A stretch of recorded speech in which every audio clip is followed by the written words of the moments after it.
Good morning, everyone, and welcome to this quick chat I am having with Vicky Winkler. And we're going to be talking about packaging for products and how photography plays a role in that. And Vicky's been in the industry for over 35 years, and we're really hoping that you're going to gain a lot of valuable insights on marketing, photography, branding, and package design as a whole.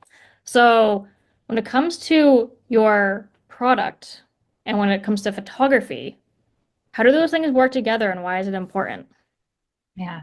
Well, thank you. And yeah, Carrington, this is obviously right up your field, but I wanted to address this question because it's so critical to the things that we do. And I would say that the first and foremost, product photography needs to be a fit with your brand. So the way that the photos are taken, and this is everything that you know, Carrington, but it needs to be consistent with your brand. And so, product photography, it might be used on the package itself.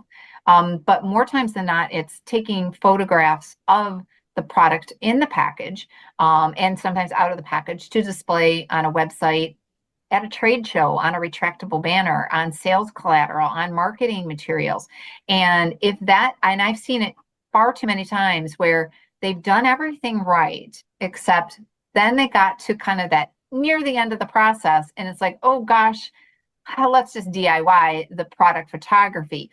And it just, everything, the website will look good. And then they get to the e-commerce page or the shop page, and the products don't look on brand. They just don't fit. And, people don't always know what's wrong. They may just go and feel like something feels off, and they can't put their finger on it. But then when everything does work together, it's very comfortable for the consumer. And that's down to the product photography being right and being on brand.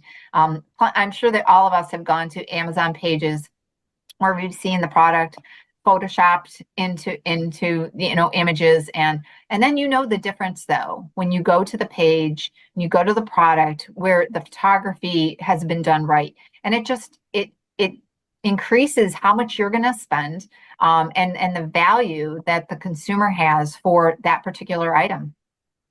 Yeah, I mean, when it comes to photography, I find that a lot of brands will ship me their packaging to do the photography. And I'm always just like, wait, but you have photos on the packaging. Wait, we should have been talking before you did the packaging because Right. now we're using photos to sell it and that's going to look great, but the packaging just went down a level. So I think it's fascinating when people think about the stages of building their brand, but they're very segmented. Like, oh, I need to figure out the packaging and then I need to figure out the photography. I need to figure out my copywriting and my messaging, but not really putting it all together to realize, okay, yeah, you have your packaging, but there's so much more that goes into the packaging and how the final brand actually looks. So when I think about it, I'm like, all right, when you talk to the brand, it's where's the photos going to be used? Do you not have photos on the packaging? Do you have photos on the packaging? What's actually beneficial? If you're selling, I don't know, a bag of cashews, do we want to just show like a pile of cashews, like a detail? Is it like, are they coated in something that we want to show? Like, what do we need to be putting on the package to really help elevate that final sales process, right? So I think it goes back to knowing who you can trust and how to put the entire project together versus having it super segmented. Yeah. And I think that goes back to an earlier conversation we had about having good partners. It's, for example, when people work with us, we try to, we're not all the pieces of product packaging, but the parts that we do know, we try to make our clients aware from the get-go, what are some things that they need to consider. And if they're talking about popcorn and they're all of a sudden going from a clear bag to an opaque bag where people can't necessarily see the product the way that they could before, that to say, hey, don't cheap out on the product, on the pack or the photo of the actual product that's going to go on the bag. So just, and sometimes a client oftentimes will, gosh, I didn't even think of that. Or how important it is to have really good pictures to have on your website. And again, those are kind of the getting more to the final stages of things. And they've been through a lot trying to get to that point. And so they get a little tired near the end. But if they kind of know going into the process that that's going to be a step and a stage, maybe closer to the end of the production process, but when they're aware of it, then it's not hindsight. It's not, oh gosh, well, we're at that stage now. We already have the product, the package done, and the photos aren't so good. That's not where anybody wants to be. They want to know ahead of time. They may choose to use stock photography or something like that. But to be aware of the whole process and what the best way to go about it, it's always better to know upfront and have a game plan than to have things interjected at the end where it's like, oh gosh, I didn't even think about that. No one ever mentioned anything like that to me.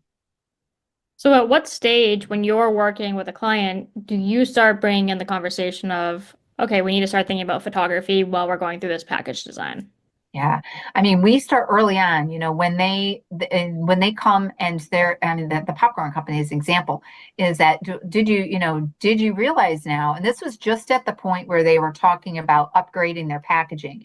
And so they were meeting with the product packaging manufacturer who was pulling us in early on in the process to say, why don't you just meet with the graphic designer and the design team just to have some early on conversations. And well, that's why all of a sudden it came up like, well, you're not going to be able to see the product as well. So we need to talk about, and it's like, oh gosh, we hadn't even thought about that.